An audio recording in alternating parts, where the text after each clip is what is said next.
Teleporters are going extinct in Deadlock. This is the last surviving specimen of a teleporter in the current game. It's right here next to the secret shop, and when you go inside, it teleports you on over to the subway on the other side of the map. And yeah, that's it. That's the last teleporter remaining in this game, and that's because they made the very bold decision to remove the teleporter over here by the yellow and green walkers.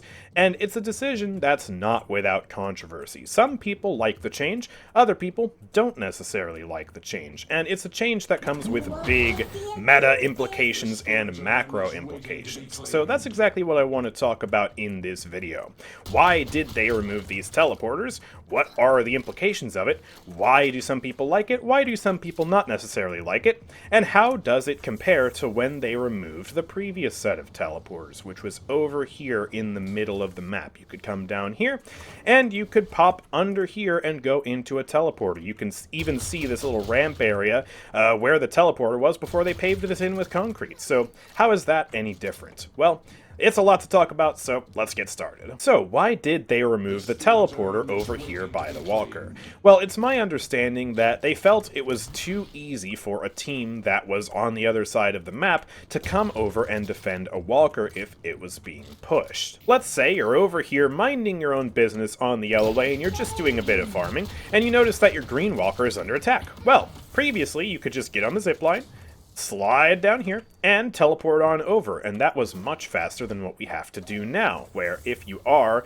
farming over here, then what you need to do is come on over to the zipline, and if you don't have a zipline speed boost, then you just kinda gotta sit here for many seconds, and then finally, once you come into base, you're able to hop on over to the green line, and by this point, usually the walker's dead, because walkers are very easy to kill in the current update, and finally I'm here. So it takes way longer to get over here now than with the teleporters in place, and so they wanted to slow down the ability to traverse between the yellow and the green lanes. Another change that's just as relevant for this discussion is the fact that they completely removed spirit damage reduction from the walkers. So now a lot of spirit builds in this game are just as capable of killing walkers as gun builds. You have characters like Vexing Bolt Sinclair going around absolutely melting these things. Walkers really do feel like they're made of paper in this update. The only thing they did to compensate was boost the walker's health by 10%, but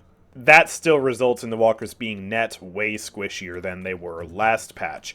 So not only is it harder to get over to a walker on the other side of the map that's being sieged, but the attackers are more likely to kill it faster than ever before. So what are the macro implications of this? Well, after watching a Deathy video, I can tell you that it means that teams have to be a lot more spread out now. To adequately defend your walkers and make sure that they're not vulnerable to being split pushed, you have to have at least one or two people on every single lane, and that's a lot more pertinent now than it was before. Before, you could much more comfortably have big death balls going around engaging in big team fights, and if a walker happened to be attacked, then it was much easier to get over there and send a few people to defend it. But now, that simply isn't the case. And so it results in there being overall more skirmishes where you have one or two people engaging in a fight, rather than big team fights happening all the time where you have 5 or 6 people engaged in a fight all at once. And if a team has poor macro, it is now easier than ever to split push a walker, and that is definitely the case for the average Deadlock match that's not played at Eternus or Ascendant, where they have way better macro. I can't speak to how the game is played up there, but I can speak to how the game is played in Oracle, and definitely this also applies to ranks below Oracle. It's a mess. It's a mess. People are not really good at understanding macro in this new update. I'm certainly not perfect at it either, far from it. But yeah, I have seen so many walkers get split push this update, it's not even funny, and it's very easy to do as long as you have the damage for it. So that brings us to the reasons why people either like or dislike this change, and I think it comes down to what you have more fun doing in Deadlock. Because there are very subjective good reasons for both sides, whether you want the teleporter to be there or not. If you are happy that the teleporters got removed, you're likely someone who does enjoy thinking at a more macro level when it comes to the gameplay, and someone who likes a lot of those smaller skirmishes that end up happening, where you've got one or two people just duking it out on a lane. And if you're someone who dislikes the change, who wishes the teleporters would come back, you are likely someone who enjoys those bigger team fights more. I happen to fall into the latter camp. I really like having those big 5v5 and 6v6 fights. I think they're really fun. And also, you probably like the convenience of being able to teleport and have more agency in whether or not your walker gets defended. Especially at those lower ranks where you can't always rely on your teammates to cover your walkers. You kind of sometimes have to feel like you need to be everywhere at once, and the teleporters made it a bit easier for someone who's actually paying attention to get over and try and stop the walker from being defended. Now, of course, the counter-argument, the people who don't like that the teleporters have been removed, is just, hey, bozo, get better at macro, which, I mean, yeah, that's fair. The macro game in Deadlock is evolving as the game gets updates, and yeah, we do need to take some time to actually have everyone get on the same page and realize how the macro has changed at this point in time. But, like I said, there is subjective fun to be had in both fight playstyles, and it's definitely valid to want there to be more team fights and to enjoy the convenience of being able to defend the walker by coming through the teleporter. And the teleporter wasn't a guaranteed defense of the walker either. I would argue it was still very easy to split push and attack a walker as long as you were coordinated enough and had enough damage for it before the update. And even if you did teleport over to the walker, sometimes the enemies would still have enough damage and they would kill the walker, and then honestly you'd kind of be in an awkward position where you had to get out or kill the enemies, or it was fun, and I think that they did serve a good purpose. Now on the flip side, those in favor of the teleporters staying can definitely point to the fact that they made walkers way easier to kill in this update. Spirit builds are able to shred through these now. The 10% extra health that they gave to the walkers doesn't really mean much, especially when gun builds are also doing as much damage as they are, with characters like Viper going absolutely bananas right now. And so, you know, having the teleporters here to make it easier to get over to a walker that's being attacked when the walkers are so brittle and easy to destroy is definitely, you know, it's valid. It makes sense. It feels like they did make walkers too easy to push in this update, in my personal opinion. So yeah, there are definitely valid criticisms of both systems, having the teleporters versus not, and there are very valid subjective reasons as to why one person might prefer the teleporters versus not. I think that this time, the decision to remove the teleporters is a lot less cut and dry than when they removed the teleporters on the middle of the map, because the way these teleporters worked back in the day was just a bit crazy. They would open up after like 8 minutes or something like that, and if you were on the green lane and you already won your Guardian, you could instantly come on over here and teleport over to the yellow lane. And they didn't really have a way to see you coming.